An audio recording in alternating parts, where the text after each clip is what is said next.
Disgraceful and insulting. Those are the words some would use to describe the condition of Woodlawn Cemetery in Macon at various times throughout the year. This was the scene when our cameras were there on Wednesday.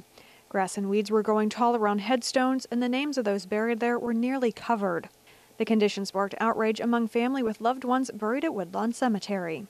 The cemetery is the final resting place of Dana Thrasher's parents, grandparents, and a number of other relatives.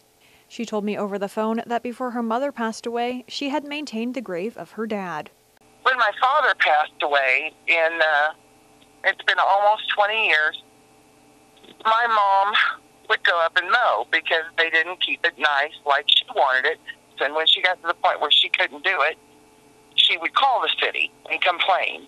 According to the City of Macon's website, the maintenance of the cemetery falls under the Public Grounds Department.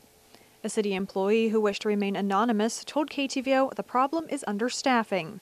He says there are simply not enough city employees to care for the cemetery and all of Macon's city parks. Thrasher said the concern over the upkeep of the cemetery is not a recent issue. This May, they took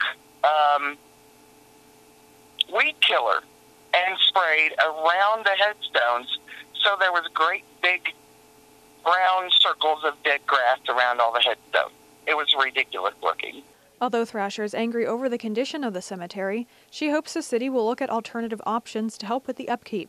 She suggested having the city look into a grant or bidding out the work to a third-party company. I don't know how they budget their money. I don't know what workers they got full-time or anything like that. I know everybody struggles, a lot of smaller towns, but that should be a priority. That speaks volumes about the city of Macon. Our anonymous source within the city of Macon says to make matters worse, one city employee who helps with the cemetery and parks upkeep has been off work after getting injured earlier this year. After seeing the condition of Woodlawn Cemetery earlier this week, a number of concerned citizens called Macon City Hall to share their anger.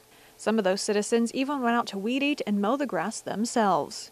I called Macon City Hall on Friday, and a representative in the administrative office told me that many of the issues that concern those citizens have now been taken care of.